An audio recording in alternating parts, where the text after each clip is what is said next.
안녕하세요. 오늘 발표를 맡게 된 지능형 신경공학 연구실 소속 김우진입니다.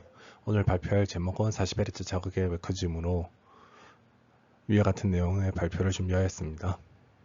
첫 번째 논문은 이제 이 빛 자극이 이 졸음을 유발한다는 내용의 논문이고, 저널은 셀 리서치로 임팩트 팩터는 28점이며 셀 바이올로지 분야의 상위 3% 논문입니다. 인트로입니다. 각 문단씩 간단히 설명드리자면, 첫 번째 문단에서는 현재 빛 자극이 여러 치료에 사용되고 있으며, 특히 40Hz의 빛 자극이 여러 질병에 대해 효과가 있다고 알려져 있습니다. 그러나 아직까지 40Hz의 빛 자극에 대한 신경화학적 베이스는 밝혀지지 않아 이것을 명확히 규명하는 것이 중요하다고 말하고 있습니다. 두 번째 문단에서는 이제 아데노신이라는 물질에 대해 중점적으로 설명하고 있는데, 빛 반짝임으로 인한 신경활동은 많은 에너지를 필요로 하는데, 아데노신이 에너지 소비 증가로 인해 생성되는 주요 신호 물질임을 고려했을 때 빛 반짝임이 아데노신 생성을 유도하는 자극이라고 추론하였다고 합니다. 따라서 40Hz의 빛 깜빡임의 효과에 핵심적인 역할을 하는 것이 아데노신일 거라는 가설을 세웠다고 합니다. 세 번째 문단에서는 아데노신의 효과에 대해 설명하고 있으며, 아데노신은 수면과 관련이 있으며 각성 상태를 오래 유지하면 아데노신 농도가 증가하고 이후에 수면 요구가 증가한다고 합니다. 이러한 내용은 40Hz의 빛 깜빡임을 연구한 선행 연구들에서 졸음을 유발하거나 이 생체 리듬 장애를 개선한 연구와 관련이 있다고 말하고 있으며, 이러한 것들을 종합해 봤을 때 40Hz의 빛 자극은 수면 장애와 같은 질병의 비침습적 자극을 통한 치료법이 될 수 있다고 말하고 있습니다. 마지막 문단에서는 본 연구의 결과에 대해 설명하고 있으며, 첫 번째로 40Hz의 빛 반짝임에서 아데노신이 중요한 역할을 하는 것을 확인하였다고 합니다. 그리고 이 빛의 주파수와 밝기 그리고 파장에 따라 이러한 이제 아데노신 활성화가 달라지는 것을 확인하여 정량하였다고 합니다. 또한 40Hz의 빛 반짝임이 시각 피질의 활동을 조절함으로써 수면 유도 효과를 일으키는 것을 확인하였다고 합니다. 이제 다음 그림은 40Hz의 빛 깜빡임 연구 중 첫 번째로, 먼저 40Hz로 깜빡이는 빛이 뇌에서 아데노신을 얼마나 그리고 어디서 생성하는지를 확인하기 위해 진행한 실험이라고 합니다. 이 메소드 부분은 어떠한 장비를 어떻게 썼는지, 어떠한 바이러스와 용액, 그리고 어떠한 이제 용액들의 배합 정보들이라 결과를 설명하면서 필요한 부분들을 간단히 설명하도록 하겠습니다. 먼저 논문에서는 가바아도라는 장비를 사용해서 40Hz의 빛 깜빡임으로 인해 활성화되는 영역을 G를 이용해서 확인하였다고 합니다.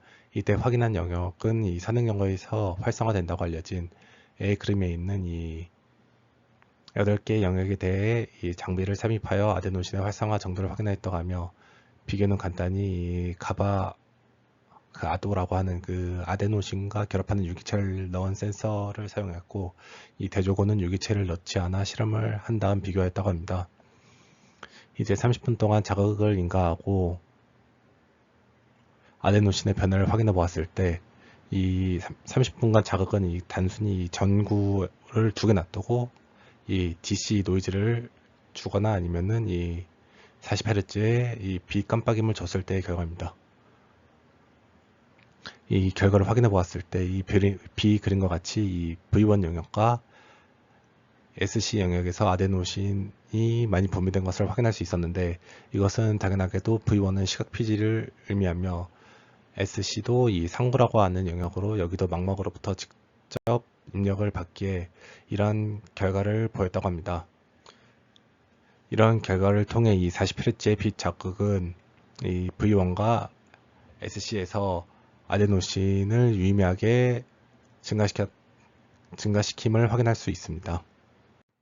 이제 다음 실험은 과연 40Hz의 주파수가 가장 좋을까라는 질문에 대한 실험으로 이 20Hz, 40Hz, 80Hz 세 개로 나누어 실험을 진행하였고, 또한 빛의 세기를 1000, 3000, 4000, 6000 럭스로 나누어 이 시각 피질인 V1 영역에서 비교해 보았다고 합니다.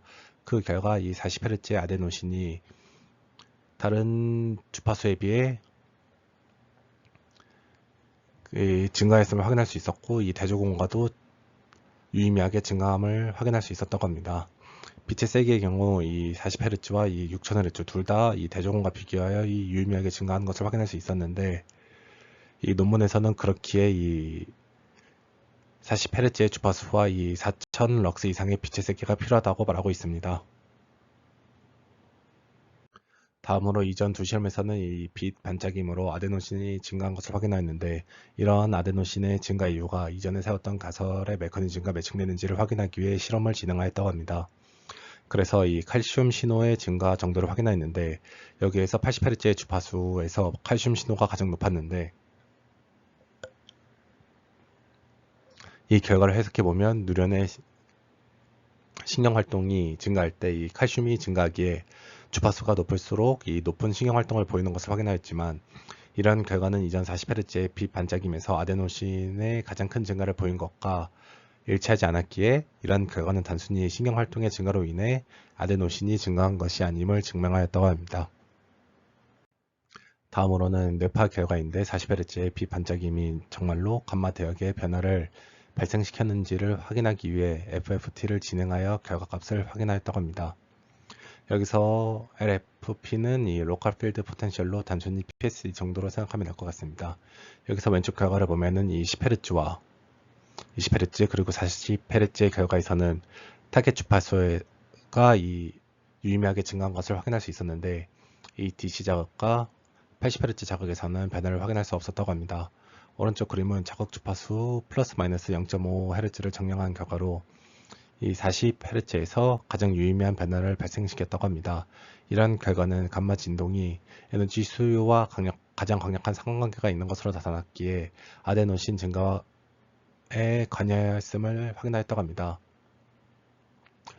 여기서 좀 더 논의를 하자면은 좀 아쉬웠던 게, 이 논문이 뇌파 논문은 아니지만 이 타겟 주파수의 변화를 보는 것도 유의미하지만 각 대역마다 파워의 크기가 다를 텐데, 단순히 변화량만으로 표시하고 감마 대역이 상관이 있으면 이 하모닉 성분이 남아있는 이 40Hz의 변화도 이 주파수별로 보았으면 좋았을 것 같은데, 그러지 않는 부분들이 좀 아쉬웠던 것 같습니다. 이제 다음 결과는 아데노신이 정확히 어디서 나오는지를 확인하기 위한 실험인데, 들어가기 앞서 왼쪽 위의 그림은 이제 제가 다른 논문에서 찾아온 그림인데, 간단히 이 뉴런이랑 이 아스트로사이트에서 아데노신이 나오는데, 뉴런은 신경세포이고 아스트로사이트는 이 신경교 세포 중 하나인데, 간단히 누련이 정보 전달과 같은 역할을 하고 아스트로사이트가 이 누련에 영양소를 공급하는 세포입니다. 이러한 두 세포 중 어디서 정확히 이 아데노신이 나오는지를 확인하기 위해 실험을 진행하였다고 합니다. 이를 위해 오른쪽과 같이 4개의 조건으로 실험을 진행하였습니다. 이제 실험에 대해 간단히 설명드리면, 맨 위부터는 이제 그냥 누런을 제거했을 때, 두 번째는 글루타마터직 뉴런을 제거했을 때, 그 아래는 가바 뉴런을 제거했을 때, 그 다음으로는 이제 약물을 통해 아스트로사이트의 활성화를 낮췄을 때의 아데노신 변화로, 이러한 실험의 이유는 이 빛 자극이 감마 리듬 활성화를 시키는데, 이때 뇌에서 활성화가 이루어지는데, 이때 뉴런과 아스트로사이트에서 아데노신이 발생하는데, 뉴런 중에서도 이 글루타마터릭직과 이 가바 뉴런이 흥분과 억제 누런으로 이러한 누런의 활성화가 감마 리듬을 생성하기에 각각의 누런과 이 아스트로사이트를 제거한 후 이 어디서 아데노신이 나온지를 비교했다고 합니다. 다음은 이제 누런에서 아데노신이 나온지를 확인하기 위한 실험으로, 엠체리는 이미징을 위한 대조군 약물이고 이 카스페이제3는 누런을 죽이는 약물로, 간단히 이 각각의 방구에다가 엠체리3, 카스페이제3를 주입하고 나타낸 결과로, 이 오른쪽 이 카스페이즈 3에서 누런이 죽어 이 이미징이 잘 안되는 것을 확인할 수 있었고, 이 C 그림을 보면은 이제 40Hz의 반짝임 빛을 센 실험의 결과인데, 이 대조군에서는 아데노신이 증가하지만 이 누런이 죽었을 때에는 아데노신의 증가를 확인할 수 없었다고 합니다. 이 결과는 이 누런이 없으면은 40Hz의 빛이 있더라도 이 아데노신이 증가하지 않은 것을 확인할 수 있었다고 합니다. 다음은 이제 가바 뉴런과 이 글루타마터직 뉴런 중 이 글루타마터직 그 뉴런을 이 약물을 통해 제거했을 때의 결과로, 이 글루타마터직 뉴런을 제거했을 때 아데노신의 농도가 증가하지 않았다고 합니다. 다음은 이제 가바 뉴런을 약물을 통해 제거했을 때의 결과로 이 가바 뉴런을 제거했을 때에도 아데노신의 농도가 증가하지 않았다고 합니다.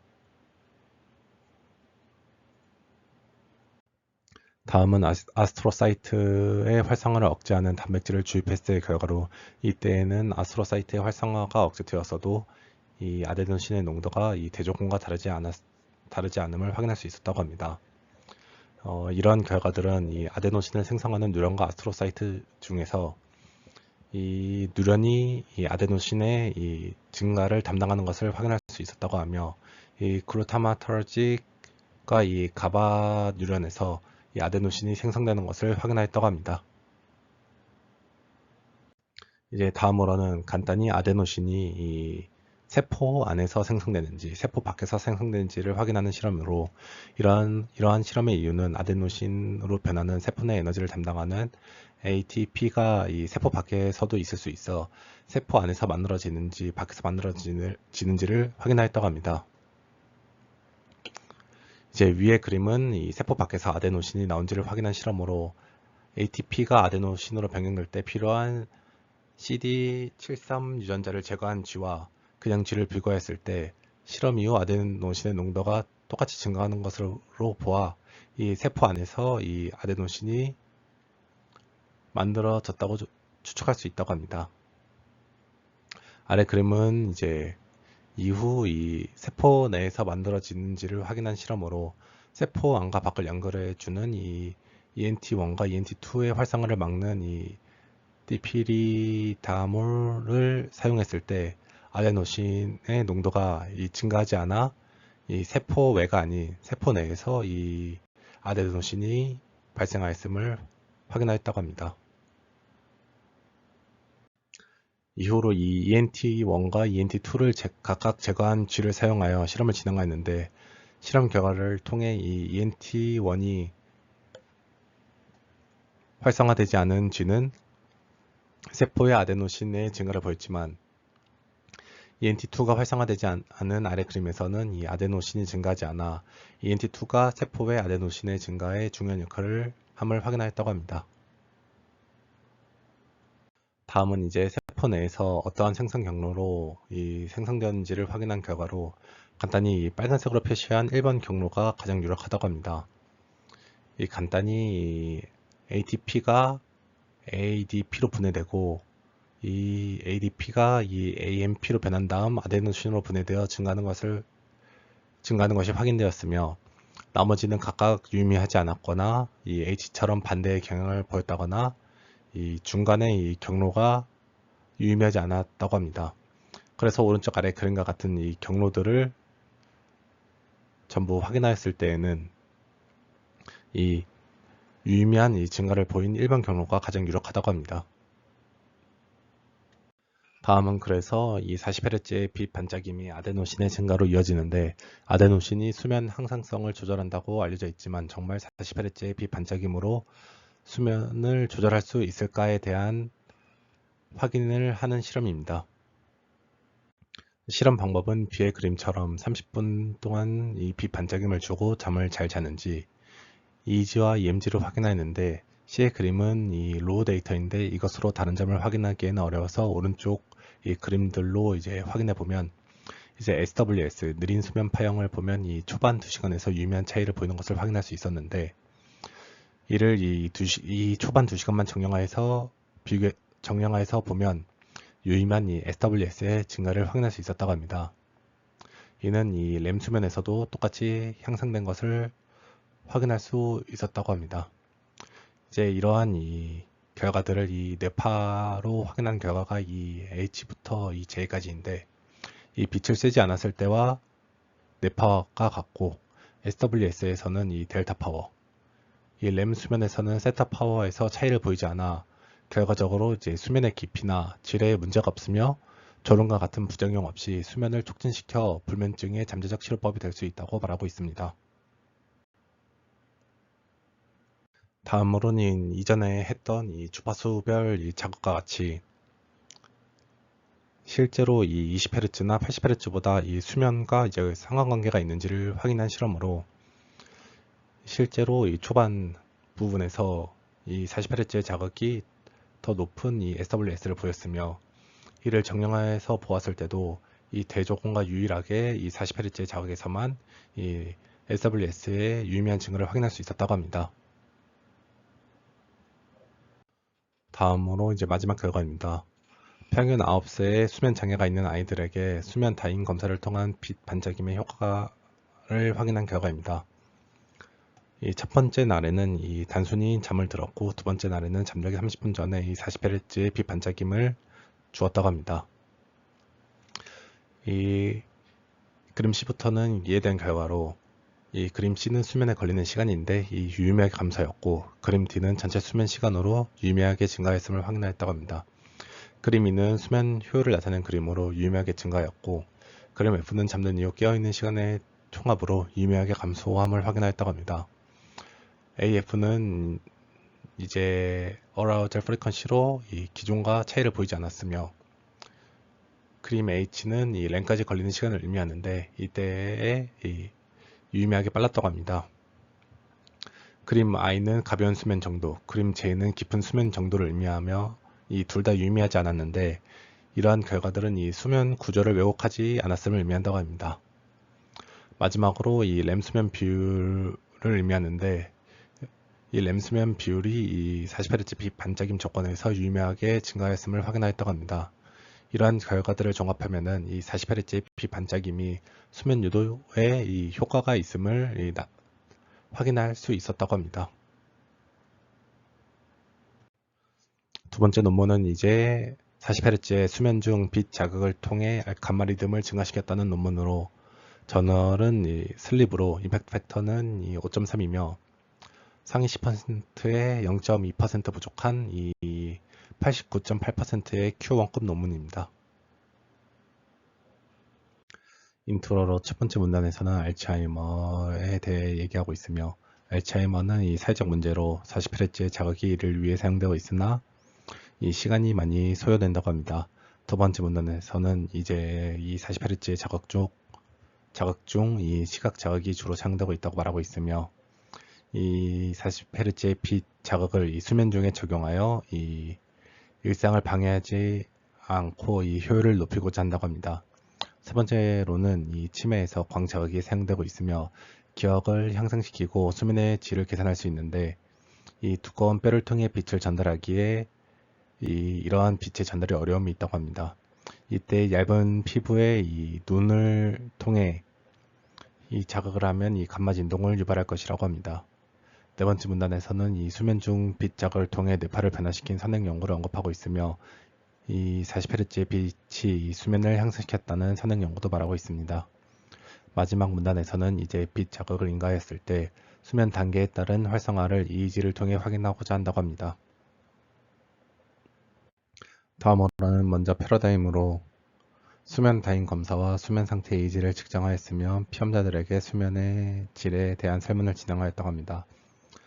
이 세션은 총 3개의 세션으로 나눠져 있으며 이때 세션 1은 이 웨이크 상태를 10분씩 2번 측정하였다고 하며 세션 1을 기준으로 일주일 전부터 이 일정한 수면과 기상 스케줄을 유지하였다고 합니다.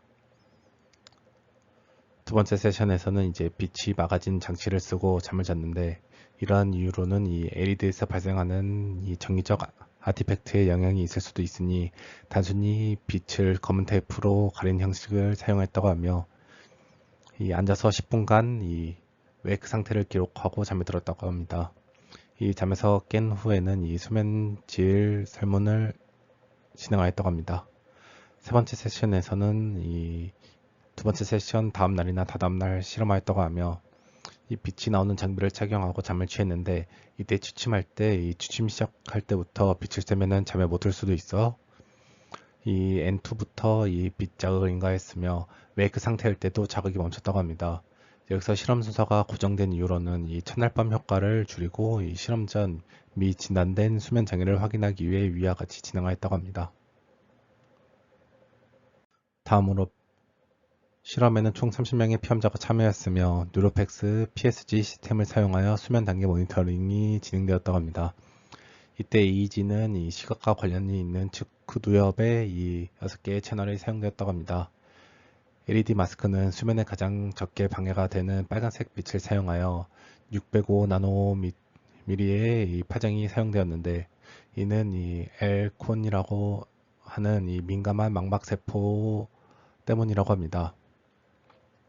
이후 스퀘어파형의 40Hz의 주파수가 사용되었으며 50%의 듀티 사이클과 이 80 럭스의 조도가 사용되었는데, 이 눈을 감은 상태이기에 예상으로는 이 8럭스 정도가 실제 눈에 들어왔을 것이라고 합니다. 다음으로는 논문의 아웃컴이라는 단어의 내용으로 이 PSD와 SSVP의 분석 내용에 대해 설명하고 있습니다. PSD는 이 0.16에서 300Hz로 밴드패스 필터링이 적용되었고, 이후에 이 30초 간격으로 회복되었는데, 이때 배드 채널이나 이 배드 트라이얼은 제거되었다고 합니다. 또 관심 영역으로 이 측후두엽 전극들이 평균되었으며, 이 마스토이드 채널을 가지고 리레퍼런싱이 진행되었다고 합니다. 이때 이제 관심 이 주파수인 이 40Hz의 SNR이 계산되었는데, 이 SNR은 이 38에서 이 39Hz와 40.5와 42Hz 사이의 이 대역들을 더해서 이 SNR이 계산되었다고 합니다. SSVP는 이 베이스라인은 이 세션2를 가지고 이 베이스라인이 적용되었다고 하며, 이 세그먼트들은 이 25 마이크로 세컨드였는데, 이는 이 주파수 하나의 반짝임이 이 40Hz이기 때문에 이 25 마이크로 세컨드가 사용됐다고 합니다. 이때 이 스레시홀드로 100 마이크로 볼트가 사용되어 이를 넘는 데이터들은 제거되었다고 합니다.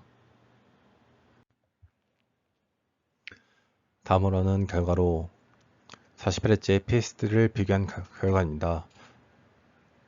이때 단위가 이 마이너스인 것을 확인할 수 있었는데, 이 논문에서 말을 좀 이상하게 해서 아마 추정해 보면은 이 PSD 값은 릴레이티브 파워를 사용하였고, 이 단위가 dB인 것으로 보아 이 릴레이티브 파워가 소점으로 나왔고, 이 dB로 변환되면서 로그 스케일이 사용되어 음수값이 나온 것으로 생각됩니다. 이 다시 결과를 보면은 이 컨트롤 조건과 비교하여 이 48Hz의 빛을 받았을 때 웨이크 조건에서 이 PSD가 유의미하게 증가한 것을 확인할 수 있었고, 이제 수면에 들어갔을 때에도 이 N2, N3, 램에서 모두 전부 이 감마 파워의 증가를 확인할 수 있었다고 합니다. 이때 단계별 통계 분석도 진행하였는데, 이 웨이크 조건에서만 이 다른 조건들과 이 유의미한 차이를 보였다고 합니다.